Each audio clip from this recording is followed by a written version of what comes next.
On Lillian's 29th birthday, she invited many friends in the circle to gather. Elvis arrived late. He handed over a beautifully wrapped box, put his arm around Lillian's shoulder, and smiled warmly. "Happy birthday, my wife," her friends teased, urging her to quickly open the box and see what was inside. As the ribbon was untied, there was an exquisite lady's wristwatch in the box. It was the latest model of the brand she often wore. Lillian picked it up and examined it carefully. Just as she was about to express her gratitude, she noticed a small line of laser-engraved words on the watchband. "Stars and the Moon." In an instant, Lillian realized that Elvis had mistakenly given her the gift intended for Luna. She didn't ask further questions and put on the watch with a smile. "It's very beautiful. I like it a lot. Thank you, Elvis." The man was focused on socializing and didn't notice the change in her address. He casually agreed. "I'll give you something better next year." The diamonds on the watch face were dazzling,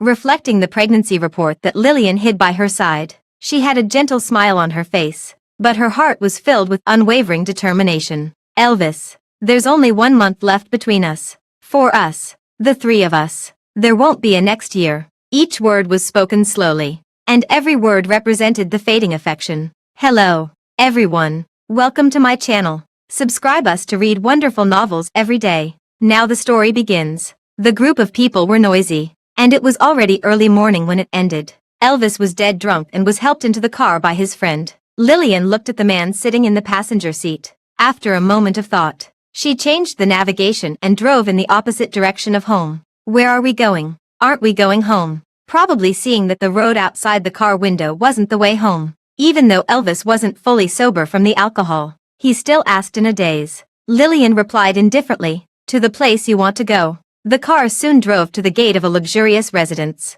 There was an access control system, and Lillian couldn't get in, so she had to park by the roadside. She fumbled and took the phone out of Elvis's pocket, and entered XY0327 to unlock it. At the beginning of their relationship, Elvis had told her the phone password. 0327 was not only her birthday but also the day they first met. Lillian had always been touched that a grown man like Elvis would care about such details. And every time she thought about it, she couldn't help but feel happy. It was only later that she learned that 0327 was also Luna's birthday. She smiled self-deprecatingly and dialed the top pinned number. "Is that Luna?" "Elvis drank too much. Come and pick him up.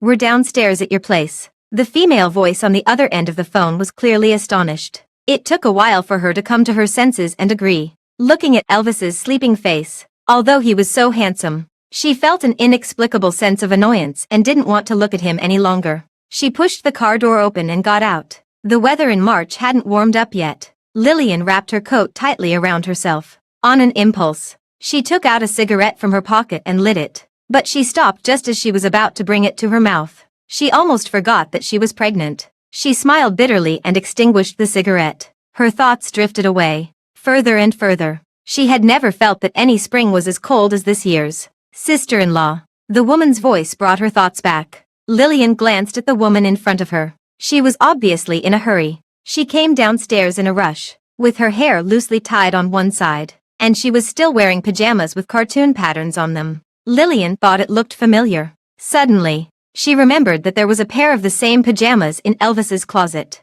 At that time, she had mocked Elvis, a president in his 30s, for actually wearing cartoon pajamas in private. Now she knew that he was actually being silly with the person he loved. She couldn't help but laugh. This made Luna confused, so she could only say awkwardly, "Sister-in-law, why did you bring Elvis here? I really should have met you earlier. I've always wanted to, but I never had the time. I'm sorry to trouble you to come all the way here." "Sister-in-law." Lillian waved her hand. The words, "Stop pretending," were on the tip of her tongue, but she swallowed them back. She pointed at the drunk man in the car and said, "He wants to see you. Help him inside later. By the way." As if she suddenly remembered something, Lillian untied the watch and handed it to Luna along with the documents in her bag. "This is from Elvis to you. The packaging is gone. I hope you don't mind. Happy birthday. This is the divorce agreement. I've already signed it. I was going to ask him to sign it today, but he got drunk. Do me a favor and ask him to sign it when he sobers up tomorrow."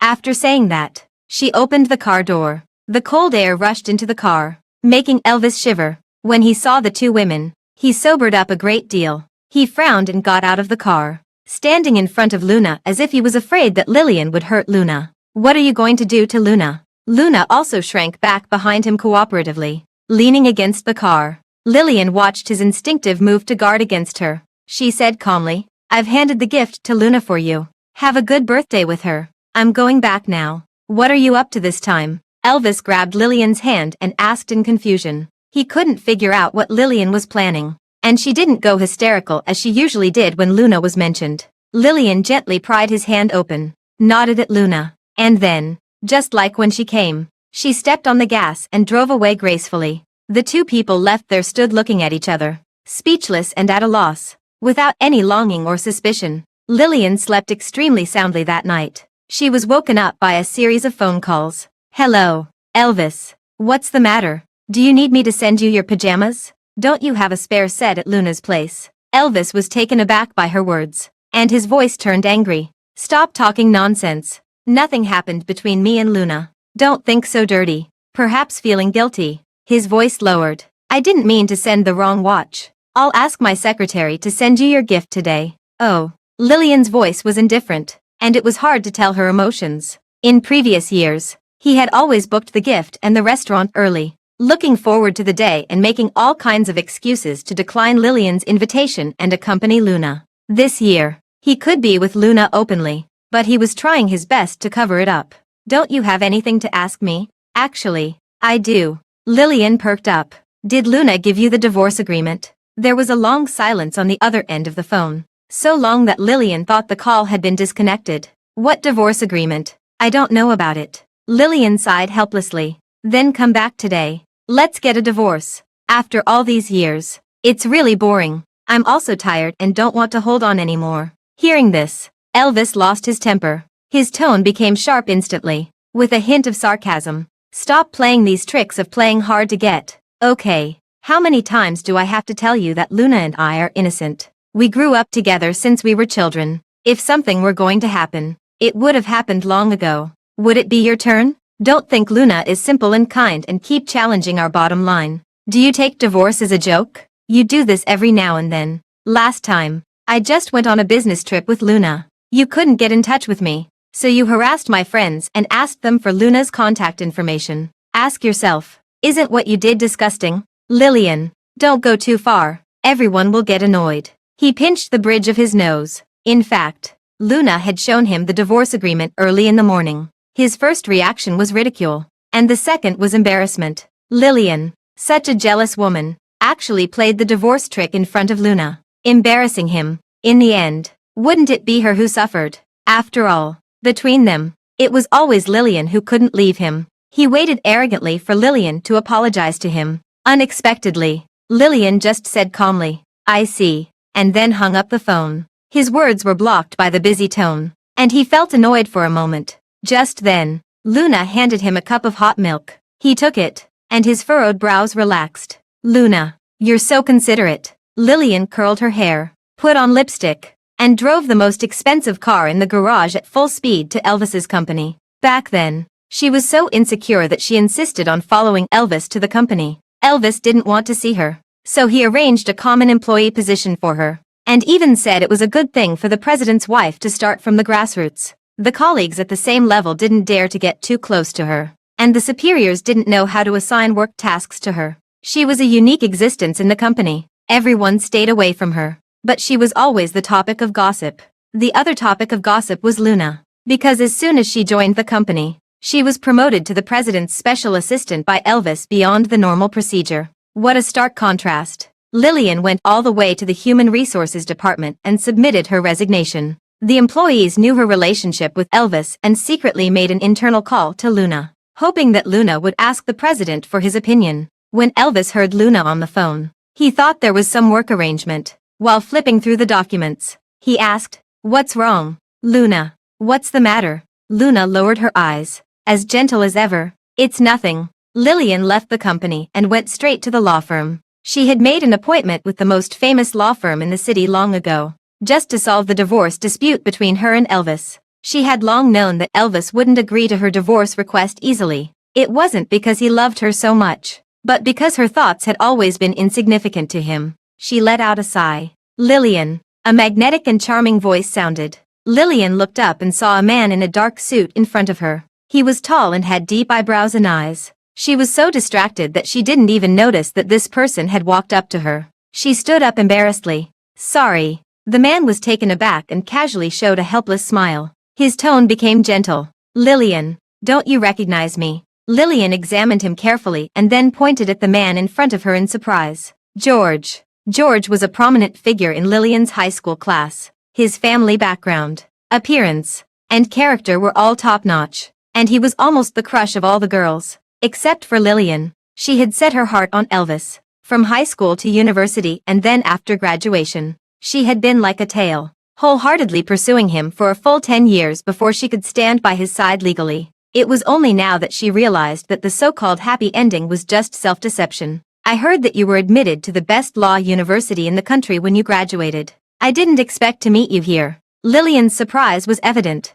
George nodded with a smile and motioned for her to follow him into the VIP room. He said, after graduating with a master's degree, I opened this law firm. What about you? Lillian, what are you doing now? I heard from my family in high school that you had the intention of studying abroad. Lillian said awkwardly, no, I finally decided to develop in the country. Now, I'm a housewife. Lillian didn't say more. She didn't want to tell others that she gave up the opportunity to study abroad in order to follow Elvis. She chose to change her college application and went to the ordinary university where Elvis was with a high score. In the end, she wasted her time on love and trapped herself in the lonely island of marriage. She took the coffee that George handed her and slowly said in the steaming heat, George, I came here this time because I want a divorce. From Elvis. George's eyes were filled with complex emotions. 1,000 emotions merged into a feeling of pity. After a long silence, he nodded. Okay, I'll help you. Late at night,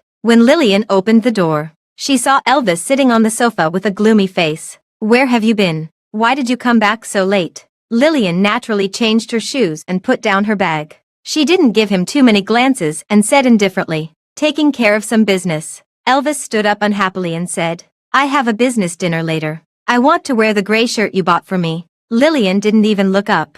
It's in the third cabinet of the cloakroom. Seeing that Lillian had no intention of getting it for him, Elvis went upstairs angrily. After changing his clothes, he walked to the door, cleared his throat, and said, I'm leaving now. Lillian had already moved to the kitchen and didn't give him any response. Seeing this, Elvis quickly walked to the kitchen and leaned against the door to repeat, I'm leaving now. Lillian glanced at him. I heard you. Elvis seemed dissatisfied with her reaction. His thin lips pressed into a straight line, and he let out a cold snort. Aren't you going to ask me who I'm going with? Aren't you going to ask me what I'm going to do after dinner? Hearing this, Lillian smiled. In the past, every time he went on a business trip or had a dinner party, she would tell him to drink less and come home early, and to push all the things to his assistant and secretary. Her simple reminders were regarded by him as constraints and bonds. He had complained countless times that Lillian was prying too much into his life and not giving him freedom. Once,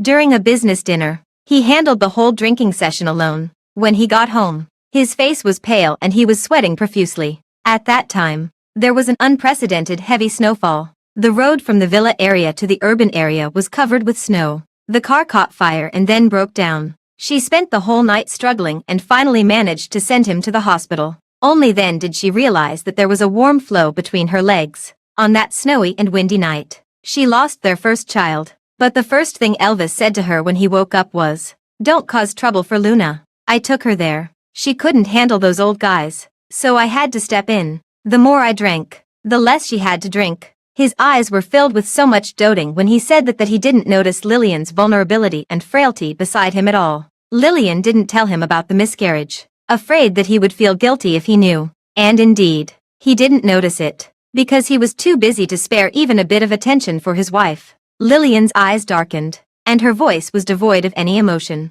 I won't ask any more. Elvis, go ahead. In response to her, Elvis slammed the door angrily. Lillian didn't understand why he was angry. Didn't she give him the freedom he had always dreamed of? Lillian, come and pick me up after my business dinner. The sudden notification sound startled Lillian. When she saw that it was a message from Elvis, she thought for a moment and then forwarded the message to Luna. There were successive, typing, messages on the other side, but in the end, there was no reply. Lillian knew that she had seen it and didn't bother anymore until there was a loud knocking on the door in the middle of the night. Elvis was being supported by Luna and standing at the door, reeking of alcohol. The moment he saw Lillian, he pushed Luna away, his eyes red, and looked at Lillian with a wronged pout. "I asked you to pick me up," Luna said awkwardly. "Sister-in-law." Elvis was clamoring to go home, "so I brought him back. Maybe he's tired of staying at my place. Since that's the case, I'll be leaving now." Lillian looked at the two people in front of her expressionlessly,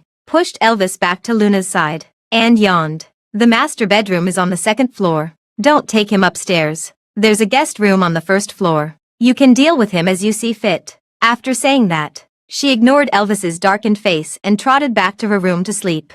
The sounds of concern and heavy breathing from downstairs kept reaching her ears. Lillian was annoyed, so she simply put on earplugs. She had a good night's sleep. The next morning, Lillian ignored Elvis, who had a gloomy face in the living room, and walked straight to the kitchen to prepare breakfast. Finally, after Elvis coughed for the 33rd time, Lillian noticed him and poked her head out of the kitchen. "Has Luna left? Then I won't make breakfast for her." Elvis could no longer contain his dissatisfaction and walked forward to grab her wrist. "What kind of wife are you? When your husband is drunk, you actually let another woman take care of him while you sleep soundly upstairs. You used to hate it the most when I was with Luna. Why are you pushing me towards her?" At the end of his words, Elvis's eyes were red, and his voice involuntarily softened. Lillian couldn't help but laugh. So, he knew that she hated him being with Luna. Then why did he keep ignoring her feelings and chasing after Luna time and time again? She was just fulfilling his wish. After all, every time Elvis was drunk, he would call out Luna's name. Lillian tried to shake off his hand, but Elvis didn't budge at all. Lillian had no choice but to point at the eggs in the pan that were about to burn.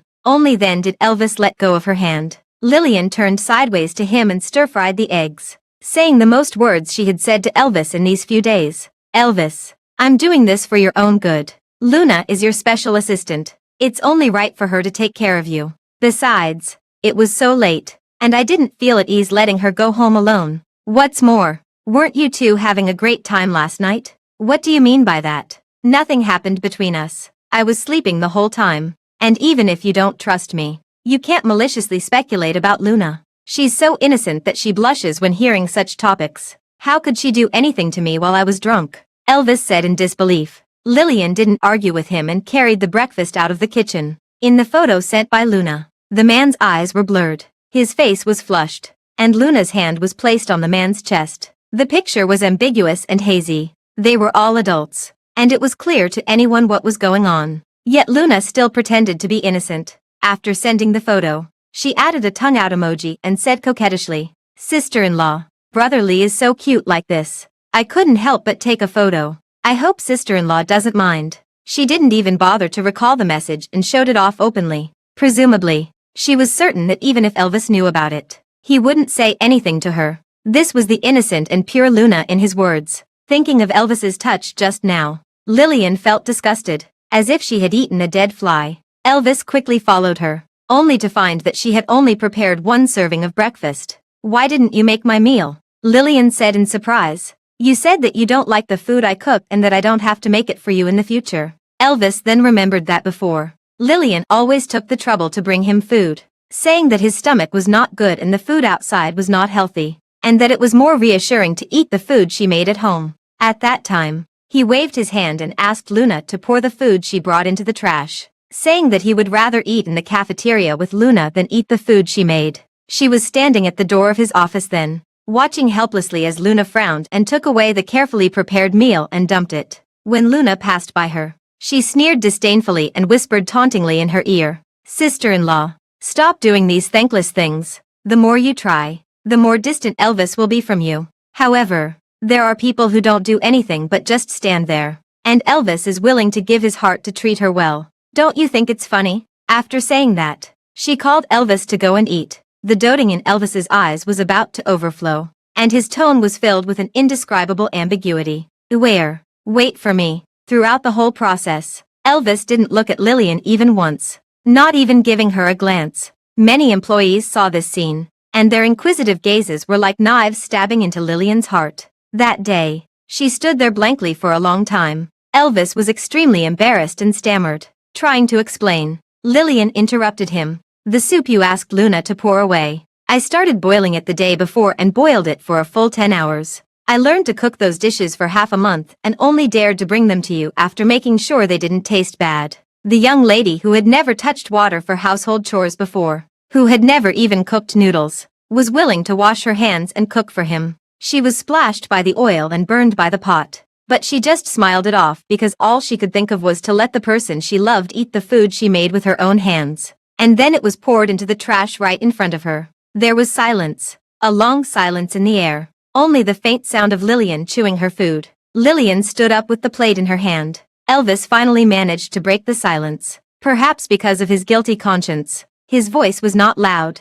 Go to the old house tonight. Grandma misses you. Okay. When Elvis heard this answer, he was obviously taken aback. He always felt that Lillian's reaction was somewhat different from before. In the past, whenever she heard that they were going back to the old house, Lillian was always very excited. She would prepare her clothes in advance, try them on one by one in front of him, and ask for his opinion. He just found it annoying and perfunctorily answered, turning a blind eye to the hurt in Lillian's eyes. This time, she was no longer delighted, nor did she ask for his opinion. It seemed that something really had changed. The old house of Elvis's family was simple and elegant. Elvis's grandmother, father, and mother had already been waiting at the gate for the young couple. The car stopped steadily. Elvis got out of the car first. Just as he was about to open the car door for Lillian, Lillian got out of the car by herself. She glanced at Elvis's outstretched arm and carried her bag and walked over. Elvis awkwardly maintained the posture of waiting for Lillian to take his arm.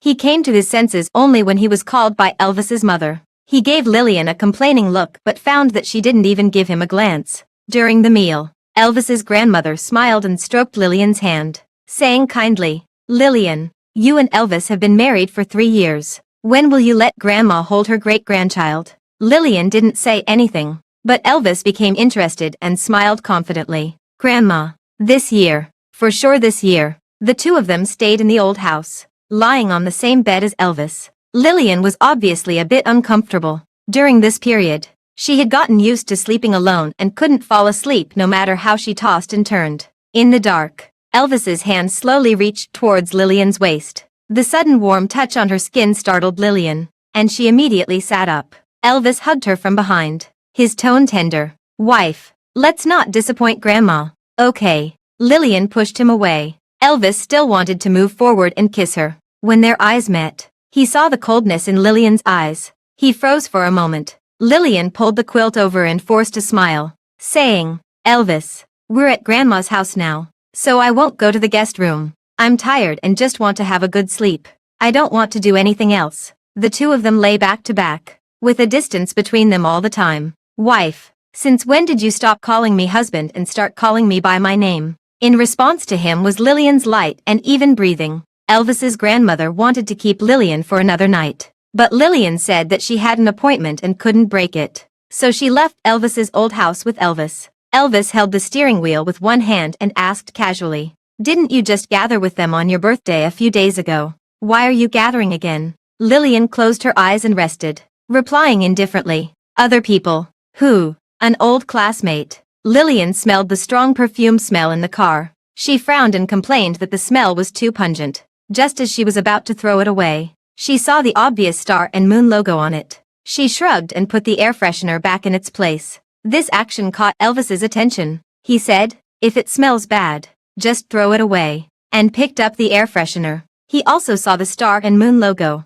He knew why Lillian was silent and tried to explain. Luna left it in the car. It's not mine. Lillian responded with an, and then said, Just leave it there. Elvis put the air freshener back in its place reluctantly. Luna has a good taste in choosing things. You'll fall in love with this smell after smelling it more. When Lillian arrived at the restaurant, George had already been there for a while. He pushed the menu towards Lillian, being polite and gentlemanly. Lillian, you look beautiful today. Lillian pursed her lips. She had never heard such words from Elvis. Thank you. The two of them had a pleasant conversation. It had been a long time since Lillian had chatted so relaxedly with the opposite sex. We got to know each other at that gala party. Right. We were both hosts. At that time, I was so busy eavesdropping on Elvis singing that I didn't rehearse well. I must have caused you a lot of trouble. Right. When talking about their high school days when they were 16 or 17 years old, Lillian smiled brightly, her cheeks blushing,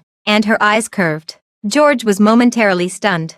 George quickly took a sip of water to hide his gaffe. He thought he had calmed down, but the blush gradually rising on his face betrayed him. Actually, I knew you earlier than you think. In the first year of high school. In Teacher Lee's office. You went to get books, and I went to grade papers. That was the first time we met. Our two classes had physical education together. In fact, we've seen each other many times. He didn't tell Lillian that. In fact, his gaze often fell on her. That bright and beautiful girl often followed a boy behind, laughing and playing. Some classmates saw his burning gaze and teased him maliciously. "Ah, the top student won't fall for that girl from class 3 who's always fawning over others. Will he? That girl is well known in our school for being a sycophant. You're going to be disappointed in your love." After that day, George received the first punishment in his life. Because of a fight, his thoughts returned to the woman in front of him. After not seeing each other for many years, her facial features hadn't changed, but there was an indelible weariness hidden in her eyes.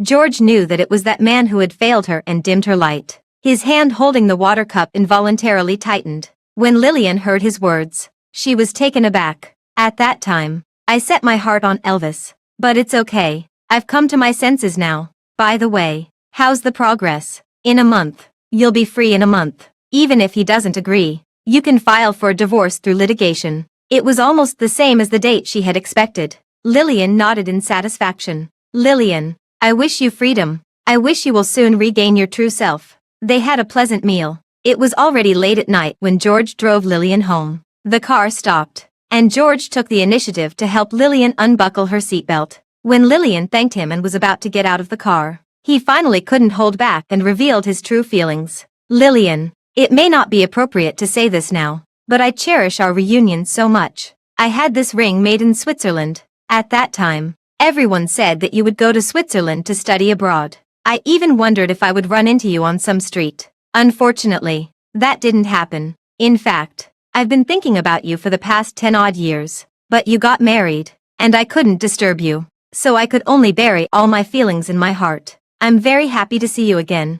George handed over the ring. His face was obscure under the dim light in the car, and it was hard to tell what expression he had. Only the fingertips holding the ring box trembled slightly, revealing his inner nervousness. I won't force you to give me an answer. You've just managed to get out of a failed marriage. I won't let you make the same mistake again. I'm giving you this ring with no other intention. I just want to speak my mind and put an end to my 10-year secret love. Don't feel burdened by it. Lillian looked at the little girl dancing on the ring. It was her when she performed ballet at the age of 17. The girl was surrounded by sparkling diamonds, shining brightly and dazzlingly. This was how George saw her in his heart. The brilliant her in the past, not the gloomy her now. George. Lillian wiped her eyes and said with difficulty, George, I'm pregnant. It's Elvis's. Elvis was very dissatisfied with Lillian coming back so late. When he saw her getting out of a man's car, his anger was immediately ignited. As soon as Lillian entered the door,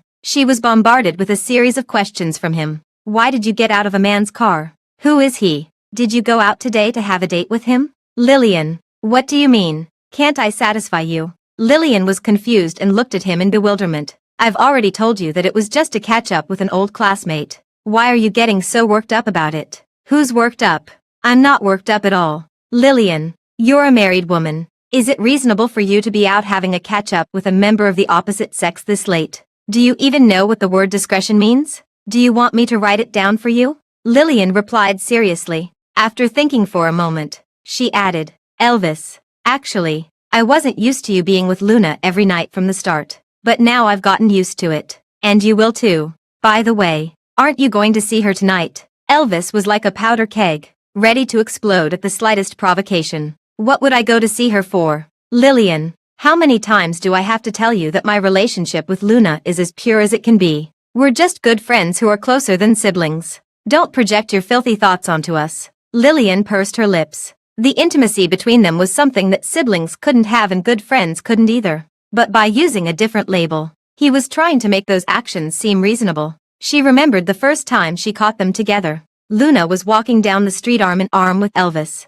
chatting and laughing merrily, while Elvis was holding many luxury brand shopping bags in his hands. The salesperson envied them and said, "Goodness. There aren't many good men like this anymore. I vow to be a vegetarian for the rest of my life to have a husband like this." At that time, Lillian wasn't used to Luna's presence yet. She stopped them in disbelief and asked Elvis for an explanation. Luna smiled and tightened her grip on the man's arm. She tilted her head and pouted sweetly at Elvis. "Brother, who is she?" Elvis frowned in disgust, his voice completely devoid of warmth. The look of helplessness on his face made Lillian almost think that it was she herself who was being intimate with someone else in public. "Lillian, go home." Lillian's eyes turned red. She rushed forward like a madwoman and pulled the two of them apart. In the scuffle, amidst Luna's screams, she was pushed hard to the ground by Elvis. He shielded Luna behind him, even though it was Lillian who was hurt. "You're being crazy. Don't scare Luna. We're just good friends who are closer than siblings.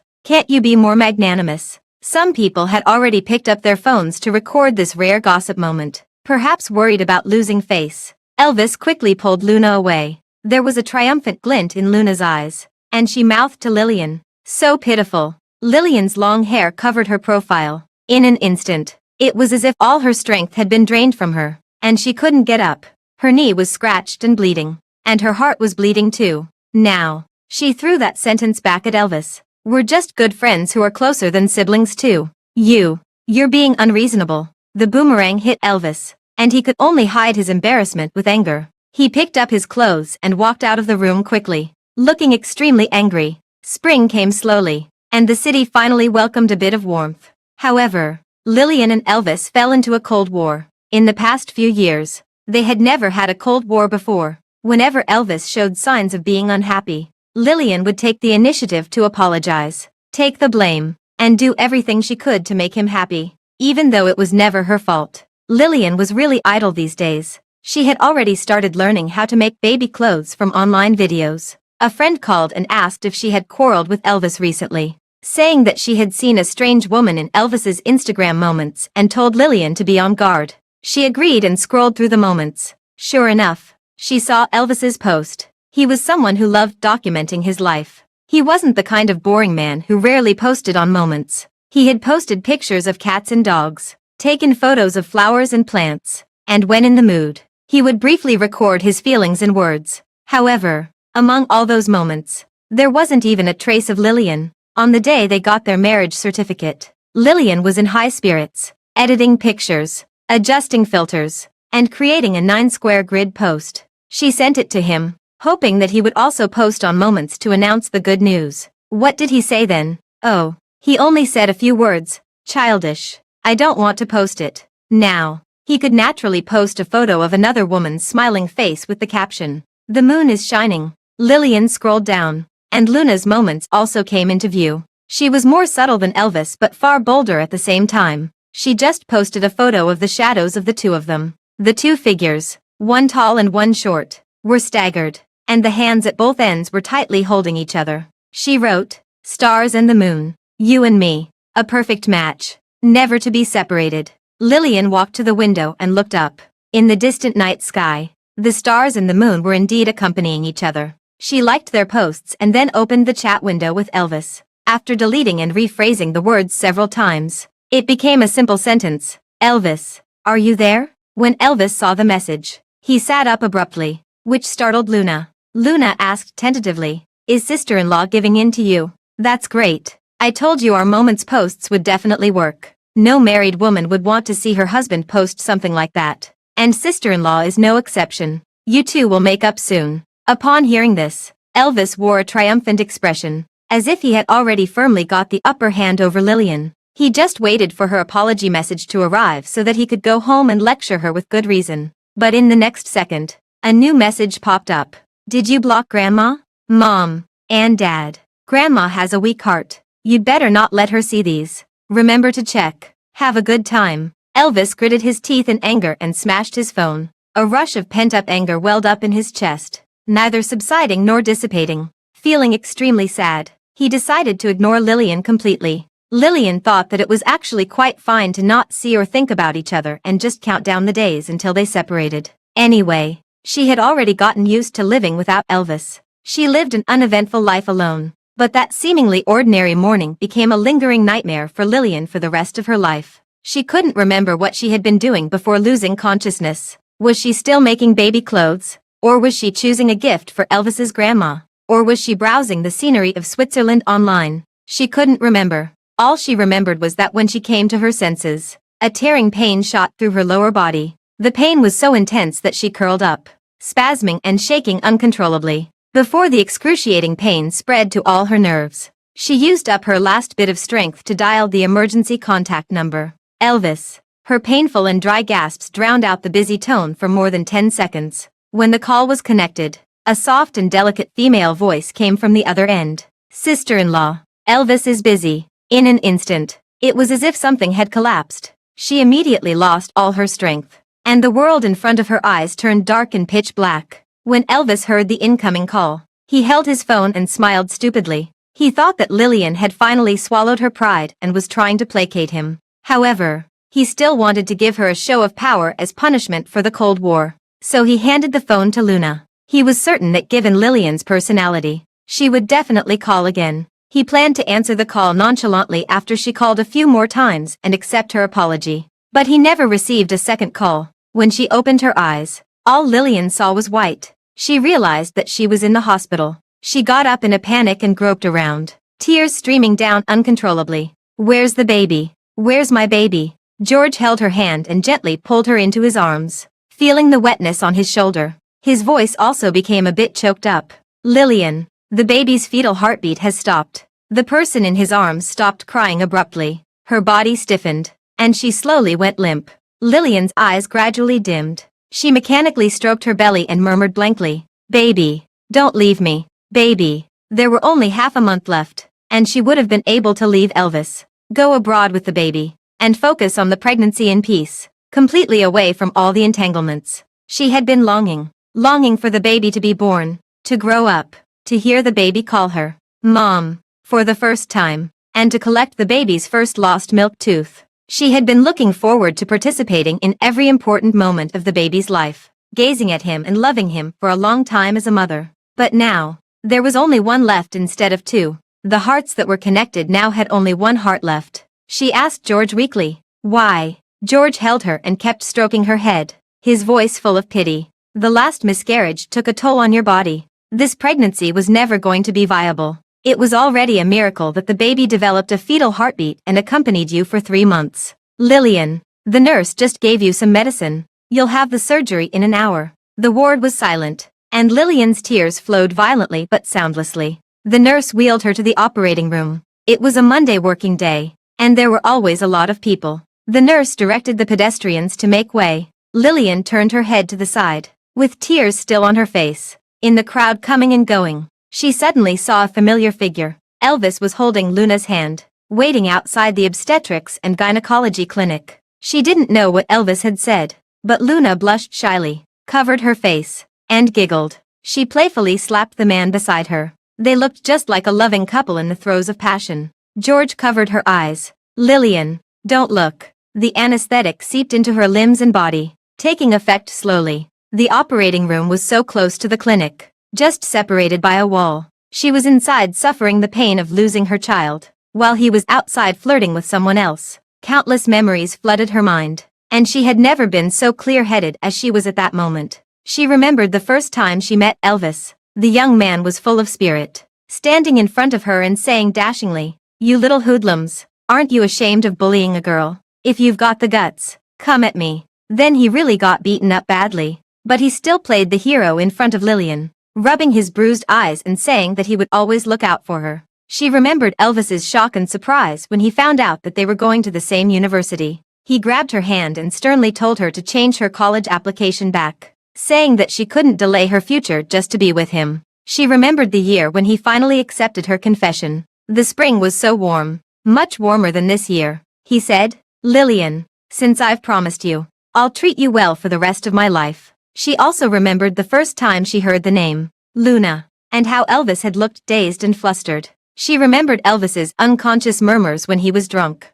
and how every Luna was filled with deep affection that couldn't be dissolved. She remembered the first time he quarreled with her because of Luna and the first time he didn't come home because of Luna. She remembered so many things, one by one, all of them. Those experiences of secret love and heartbreak. Love and the lack thereof. She remembered them all so clearly. Truly so clearly. Before her consciousness was completely numbed, Lillian wondered how, with her excellent grades, she suddenly didn't know how to write the word love anymore. Pada. A tear rolled down the corner of her eye and soaked into the pillow. There is no sorrow greater than the death of the heart. Lillian's heart had completely died. Elvis had never felt that days could be so hard. Lillian ignored him, and he couldn't bring himself to reach out to her either. Fortunately, his birthday was approaching. He was sure that Lillian would definitely celebrate his birthday properly. Then he could take the opportunity to reconcile, and all the previous unpleasantness would fade away. Although he was really bothered by Lillian having other male friends, well, he would have to have a good talk with her then and tell her that he was all she needed in her world. Elvis stood in front of the floor-to-ceiling window on the 10th or so floor and let out a sigh. George took care of Lillian without even changing his clothes. From being clumsy at first to becoming more and more proficient, he often brought Lillian some new and interesting things to relieve her boredom in the hospital. You've been taking care of me here every day. What about the work at the law firm? Lillian asked with a smile as she watched George peeling an apple attentively. He looked up at her, his eyes focused and gentle. I don't have many cases on my hands. After you came to me, I've been concentrating on handling your case and pushed the others to my subordinates. I'm quite free now. By the way, what would you like to eat tonight? After saying that, he handed the apple to Lillian. Lillian took it but didn't answer his question. I rejected you, but you're still so good to me. It's really embarrassing. I'm more than willing. George blurted out instinctively. The atmosphere fell into an awkward silence. Just then, the phone rang and broke the stillness. It's a call from Elvis. Do you want to answer it? George touched his nose and handed the phone to Lillian, who was not in a good condition to move. I don't want to answer it. Just hang up. Lillian didn't take the phone and chewed on the apple bite by bite. It was sweet. Another call came in, and Lillian became impatient. If it's Elvis, just hang up. No, block him. George took a look and said, It's Judy. Judy was a mutual friend of hers and Elvis's. Even if her relationship with Elvis was coming to an end, she still had to save face for her friend. She cleared her throat and tried to make her voice sound less weak. Hello, Judy. What's up, Elvis? You talk. The voice on the other end of the phone changed, and it was a voice that Lillian was all too familiar with. Dear wife, have you forgotten what day it is today? Elvis's voice carried obvious grievance and dissatisfaction. Lillian rarely heard him speak to her like this. What day is it? I don't know. It's my birthday. Elvis shouted excitedly. He never expected that Lillian would actually forget his birthday. No, that couldn't be right. Lillian must be planning to give him a surprise and was pretending to have forgotten on purpose. It must be that way. He then said pitifully, Dear wife, stop playing coy. I know you couldn't have forgotten my birthday. Are you at home now? I'll come pick you up. All our friends are here, and we're going to have a get-together. I'm already looking forward to what gift you've prepared for me. Lillian was silent for a long time. Wife, are you listening? Elvis, do you remember what happened on this day last year? Upon hearing this, Elvis paused. On this day last year, Lillian had thrown a party at home, inviting all their friends to celebrate and promising to drink until they dropped. She had decorated the house from top to bottom, made a 3-layer cake with her own hands, bought Elvis his favorite gaming items, and even hidden a commemorative oil painting that she had spent a month painting, planning to take it out as a surprise gift when the lights came on after he blew out the candles. However, until the clock struck 12 and the hour hand completed a full circle, Elvis still hadn't shown up. Lillian called him countless times and sent countless Instagram messages, but received no response. She even suspected that something had happened to him and was about to call the police, until he posted an Instagram moments video of himself blowing out candles. In the video, Elvis held a small cake, closed his eyes tightly, and made a wish devoutly. Occasionally, a coquettish laugh could be heard in the background. At 28, I hope that both the person I love and the person who loves me will be happy. After saying this, he looked at the camera with deep affection. Lillian knew that he wasn't looking at her. Everything became clear. Elvis was with Luna. Lillian held back her tears and dealt with those friends alone. The friends understood the situation without saying a word and pretended that nothing had happened. In fact, they were so embarrassed that they didn't know what to do and looked at Lillian with sympathy. At the birthday party, the main character never showed up from beginning to end. After seeing off all the friends, Lillian looked at the big cake she had made with her own hands. Her emotions, like a flood that had burst through the dam, were uncontrollable and rushed out violently. She grabbed the cake and stuffed it into her mouth bite by bite. Only when she couldn't fit any more did she plop down on the ground and burst into tears. She had lost all her dignity. Elvis had made her lose all her dignity. Perhaps recalling that incident, Elvis's expression changed, and he was clearly a bit embarrassed. He wanted to defend himself, opened his mouth, but couldn't utter a single syllable. It seemed he had indeed done something wrong. Elvis didn't make any excuses. Lillian was somewhat taken aback. She didn't waste any more words and simply said, "Have a good time." Before hanging up the phone, she didn't even say, "Happy birthday," to him. Elvis just felt a sense of annoyance in his heart. He picked up the glass of wine beside him and downed it in one gulp. He decided to do something. Lillian had been a bit strange recently, but he couldn't put his finger on exactly what had changed. Clearly, he was now free and unrestrained, not bound by anything. But he always felt a vague sense of unease in his heart. When will she stop being so petty? Elvis sighed in distress. Soon, he came up with a good idea. Although Lillian didn't respond much to his messages, she surely couldn't refuse a work arrangement. Once the two of them met at the company, wouldn't Lillian come crawling back to make up with him? With this in mind, he immediately took action and asked his secretary to call the HR manager upstairs. "Transfer Lillian from the marketing department up here to be my special assistant," Elvis said awkwardly. The HR manager was just about to say something when he was interrupted by Elvis. "Give her the same treatment as Luna." The HR manager was shocked. He didn't understand the boss's train of thought, but he still told the truth. "President, Mrs. Lillian has already resigned." "What?" Elvis's shock wasn't feigned. He stood up with a bang, causing the water in the glass on the table to slosh around. The HR manager replied in confusion.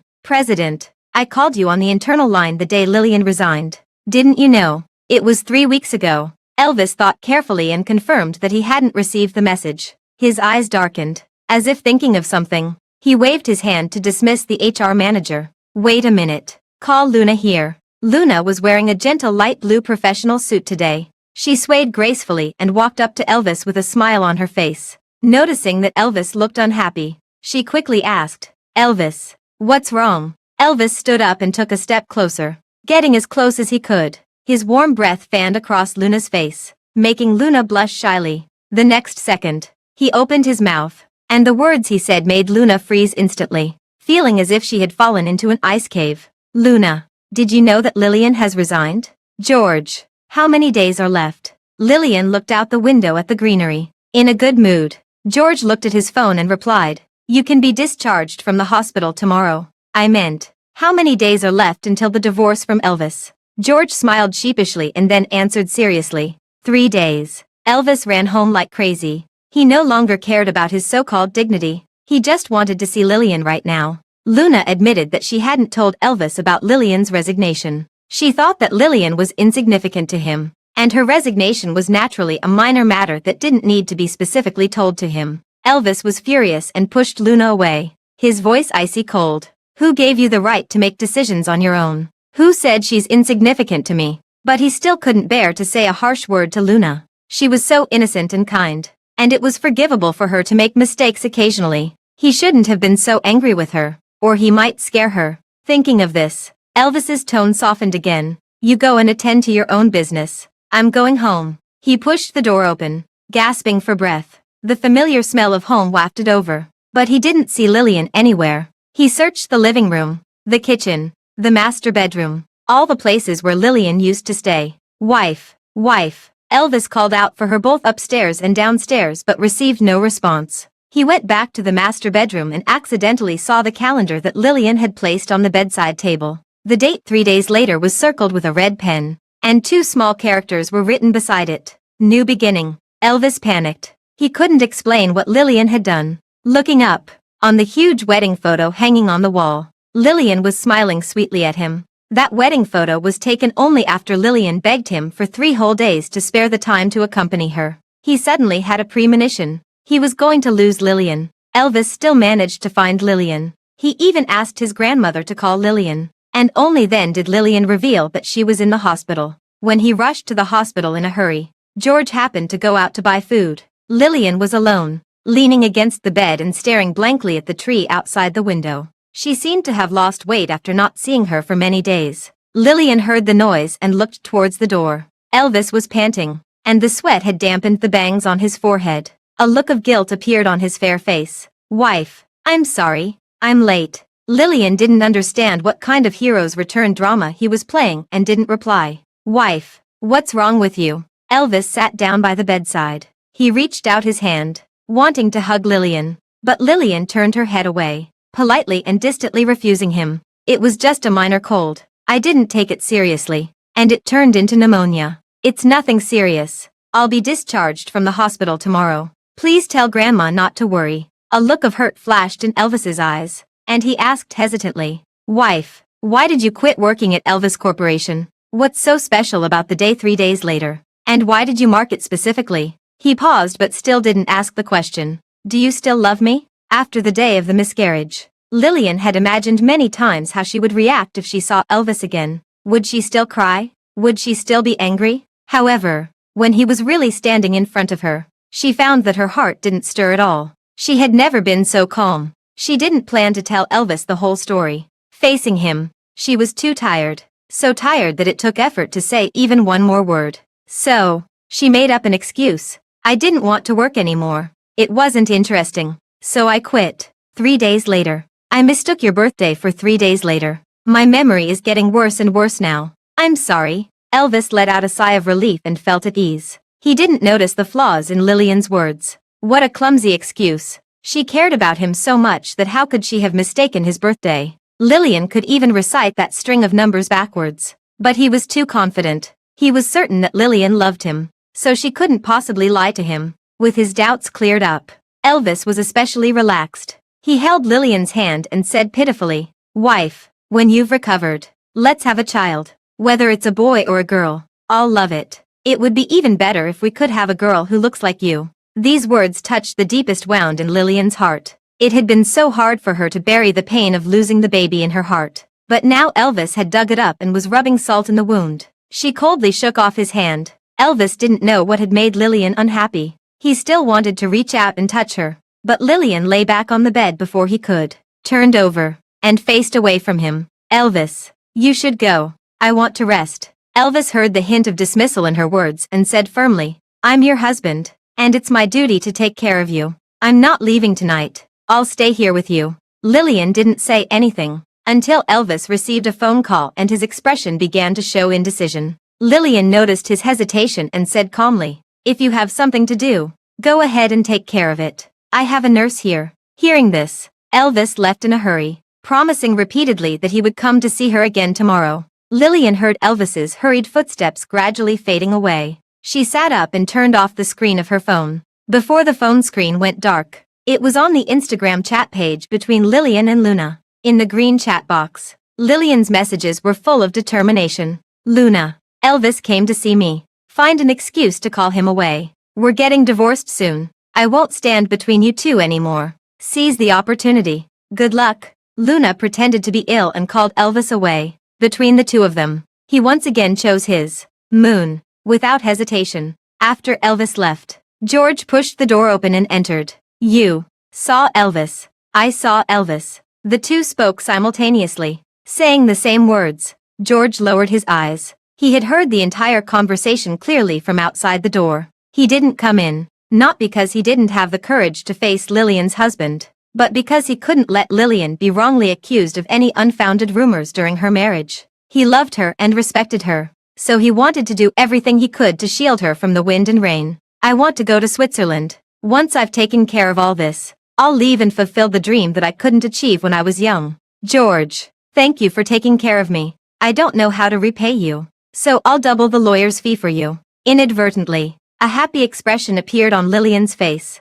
Now she was full of expectations for her future life. George remained silent, and his bangs covered his eyes, making it hard to tell what he was feeling. "George." Seeing that George didn't reply, Lillian called his name again. "I don't want the money." George's voice was very soft, and Lillian didn't hear it clearly, so she asked him to repeat it. George raised his eyes, his gaze focused and determined. He just stared into Lillian's eyes. "I don't want the money. Lillian, I already have more than enough money. I don't want your favor either. I don't want you to owe anyone, including me. I just hope that you can be healthy and happy and live the life you want. Switzerland is a beautiful but lonely country. If you ever feel lonely, call me, and I'll be there in front of you as quickly as possible. Lillian, I can't bear to see you alone, but I'll give you absolute freedom. I've loved you for 13 years exactly. I love you. Lillian. George's voice choked with sobs. Even though he was reluctant to part, he deeply understood that the highest realm of love was to let go. Lillian looked at the man over 6 feet tall in front of her with red-rimmed eyes, and her heart was slightly touched. On that night, George had also poured out his love for her so cautiously. She truthfully told him about her pregnancy, trying to scare George away. After all, few men could accept such a situation, but she didn't expect that after she said, "I'm pregnant, and it's Elvis's." George was only stunned for a moment, and then he held her hand even more firmly. Lillian, I love you. I love you when you were 16, and I love you at 29. I love every part of you, and I love all of you even more. Whether it's good or bad, real or fake, in any case, as long as it's you, I will spare no effort to love you. At that time, she was so hurt by Elvis that she was inferiority complex and sensitive, and she didn't believe at all that anyone could fall in love with her like this. But now, George felt that his uncontrollable confession just now might trouble Lillian. His eyes dimmed, his thin lips tightened, and he was about to stand up and leave, intending to give Lillian some space. It didn't matter. Even if she had no feelings for him, he would still do his best to help her, even if they might never see each other again in the rest of their lives after a few days. Just as he was about to touch the doorknob, George heard a voice coming from behind him. "Do you want to go to Switzerland with me?" He turned around in shock and saw Lillian sitting on the hospital bed, smiling brightly at him. "I mean, George, when everything is over, can you let me experience what it's like to be loved?" George could no longer control his suppressed emotions. He quickly walked over and hugged Lillian in his arms. "Of course I'd love to. Always. I'm more than willing." Elvis came to the hospital the next day, but the ward was already empty. Lillian had asked the nurse to tell him that she had returned home safely and told him to focus on his own affairs. Elvis was touched by Lillian's thoughtfulness. Recently, he had been so busy that he was at his wit's end. Lillian was in the hospital, and coincidentally, Luna was also ill and clung to him, not allowing him to leave. Now, since Lillian had been discharged from the hospital, he didn't have to worry about both of them anymore. What he didn't know was that while he was feeling relieved, Lillian had already started packing her luggage. This house was full of evidence of her love for him. The matching couple's bowls and dishes in the kitchen were carefully selected and brought back by her during a trip. She had been looking forward to using them with Elvis, but he rarely ate at home throughout the year. The painting she had drawn for Elvis on his birthday last year was still in the utility room, accompanied by all the garbage. When Elvis said he liked a certain singer, she asked someone to buy all the albums of that singer and placed them in the most prominent position in the living room. But he had never listened to them again. In the bathroom, there were towels and bath towels of the same style but different colors, stacked layer by layer, hiding Lillian's little thoughts. She walked around and finally came to the master bedroom, stopping in front of the huge wedding photo hanging on the wall. It had only been a few years, and the edges of the photo were already yellowing. She remembered that the photographer had vowed that the wedding photo would never fade, just like Elvis's promise to treat her well for a lifetime. Neither of them could be trusted. She took the wedding photo off the wall without any hesitation and threw it, along with all the other items that carried her infatuated memories, into the trash can. When the court summons was delivered to the company, Elvis was extremely busy with business matters. Luna handed the document to him, and without looking up, he told her to put it aside. "Elvis, you'd better take a look. It's from the court." Elvis was puzzled. He opened the file bag, and the more he read, the darker his face became. He didn't even finish reading it before he threw it to the ground like a madman. The documents scattered all over the floor, and Luna vaguely saw words like, "filed a lawsuit, complete property liquidation within 7 days, and divorce procedure." Her heart skipped a beat. Was it finally happening? Elvis couldn't believe what he was seeing. He gritted his teeth, and the muscles on his face twitched slightly. "Luna, take a good look at this. This must be fake. How could Lillian possibly divorce me? She chased after me for 10 years. She couldn't possibly divorce me." Luna picked up those documents and gave Elvis the answer he least wanted to hear. "Elvis, it's real. Hurry up. Hurry up." Elvis kept urging the driver. The only thought in his mind now was to find Lillian and ask her face to face. She clearly loved him so much that she couldn't bear to see him frown. How could she be so heartless now and file for divorce without saying a word? Could it be that the divorce application she gave Luna on her birthday was real? Could it be that the new beginning marked on the calendar was today? Could it be that Lillian's coldness meant that she had already planned to leave him? No. It shouldn't be like this. It must be fake. It must be one of Lillian's ways of being petty. Although he was already close to the truth of the matter, he didn't dare to go any further. He was afraid that things would be exactly as he thought. And he was afraid that Lillian really didn't love him anymore. He prayed in his heart that all of this was just a dream. However, the dream ended. There was no Lillian in the house where they had lived together for 3 years. And there was nothing related to Lillian either. Elvis felt a sense of suffocation. His heart seemed to be gripped by an invisible big hand. The house was empty. And his heart also seemed to have a void. Lillian had really left him. He frantically searched for Lillian but found that all his contact information had been blocked by Lillian. For a moment, he couldn't think of any place where Lillian might be. It turned out that he knew so little about her. He didn't see Lillian until the day of the court session. She had cut her hair short and was even more radiant than before. There was also a strange man standing beside her. The two of them were chatting and laughing as they walked into the court together. Lillian had noticed Elvis long ago. After not seeing him for a few days, he looked much more slovenly. He hadn't shaved, and his clothes were full of wrinkles. But what did that have to do with her? Elvis blocked their way and angrily asked who the man beside Lillian was. George extended his hand and said slyly, "Hello, Mr. Elvis. I'm MS, Lillian's lawyer. MS, Lillian has entrusted me to handle your divorce case on her behalf." Elvis didn't shake his hand. After giving him a glare, he pleaded with Lillian in a humble tone. "Wife, don't divorce me, okay? We can talk things through. Don't leave me, okay?" Lillian looked around and deliberately put on a surprised expression. "Isn't Luna here? After we get divorced, you two will be the rightful stars in the moon. Don't look so gloomy. This is something to be happy about." Elvis smiled bitterly and tried to explain. "Wife, I know you have misunderstandings about me and Luna. But please believe that I really don't have any love for her. I only love you. For her, I have my reasons." Lillian didn't say anything, and George's voice came from the side. "Mr. Elvis, have you ever heard the saying? Judge people by their actions, not their thoughts." Seeing Lillian nod in agreement, Elvis became anxious. Ignoring the presence of others, he excitedly explained, "Wife, I'm sorry for hiding this from you for so long. My relationship with Luna is really just like that of siblings. And there's also a sense of guilt. I don't have any love for her. When we were kids, our two families were neighbors. My dad and her dad were both good friends and business rivals, until they competed for the same project. After that business battle, the Lee family went bankrupt. Uncle Lee and his wife jumped off a building, and all their property was taken back, and Luna disappeared without a trace. Perhaps in the eyes of adults, this was just a normal business battle. One side wins, and the other side suffers. But my heart has always been filled with guilt towards the Lee family and Luna. Those years when you were pursuing me, I didn't agree because I still hadn't paid off my debt. I wanted to find Luna, help her live a better life, and wash away the sins of my family before being with you properly. I thought I would never meet her again. Unexpectedly, she showed up before we got married.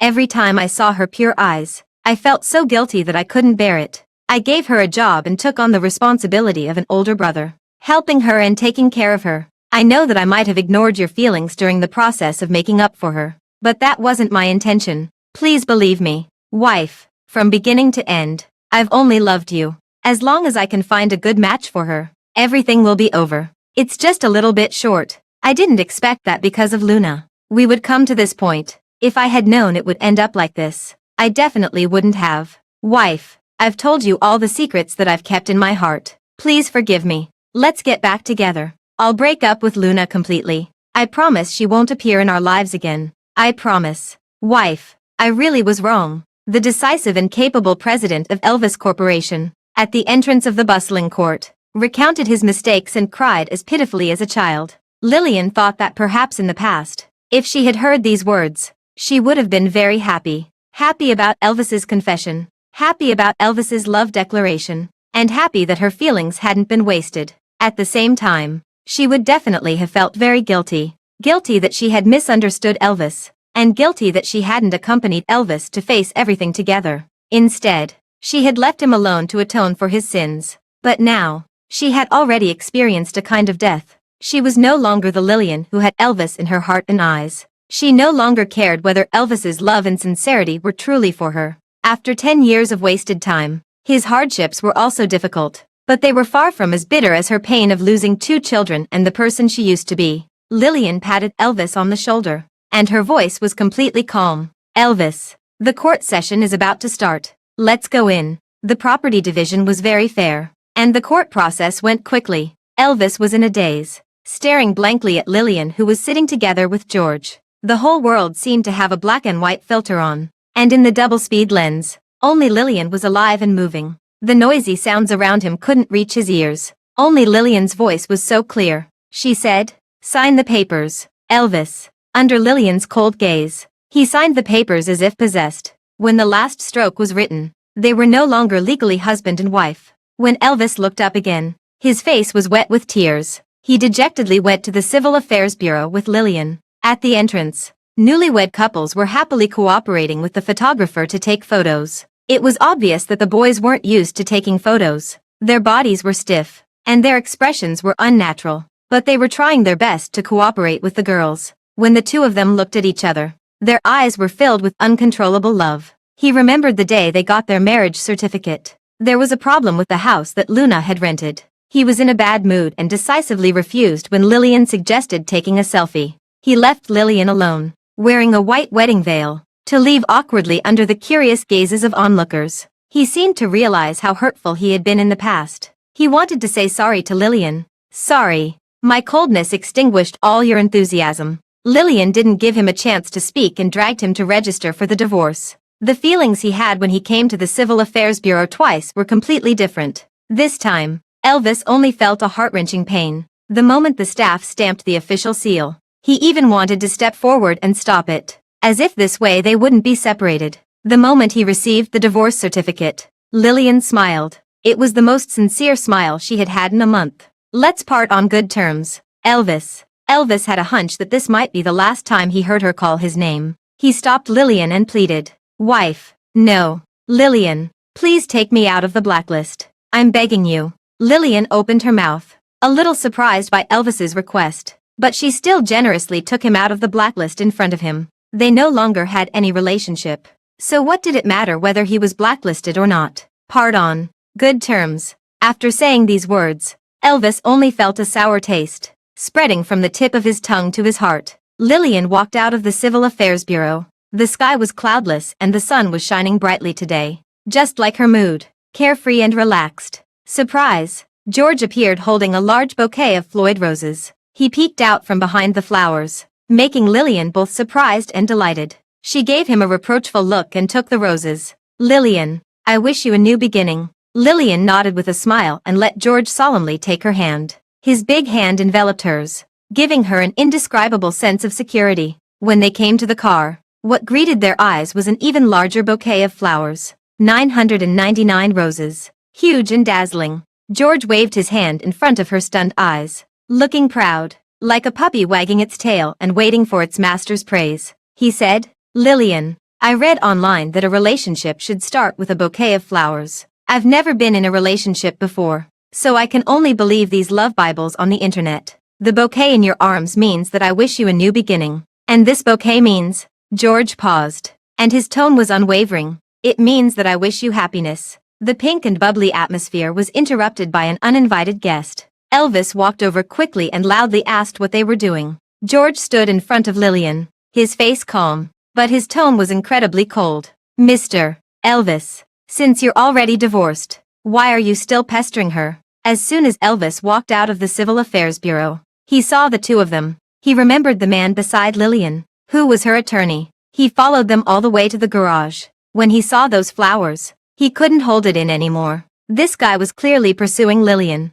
He was just about to speak when Lillian's cold voice came from behind George. "Stop restricting me with the relationship of marriage. From now on, what I do and who I interact with have nothing to do with you." They drove away, leaving Elvis standing there alone in a daze. He should have known that someone as excellent as Lillian couldn't possibly have no suitors. He went home in a daze and collapsed on the bed. This was the bed where they had once snuggled closely together. Now, he was the only one left. The wall opposite the bed was empty. Elvis felt that something was missing, but he couldn't remember what it was for a moment. For some reason, his nose felt a little sour, and he began to recall whether Lillian had sat alone in this dimly lit room crying after he had stormed out during those days of quarreling. He fell into a deep sleep and then woke up in a daze. The room was dark. He touched his stomach and mumbled, "Wife, I'm hungry. Cook me a bowl of noodles, please." There was no response in the empty house. Only then did he remember that just a few hours ago, their marital relationship had come to an end.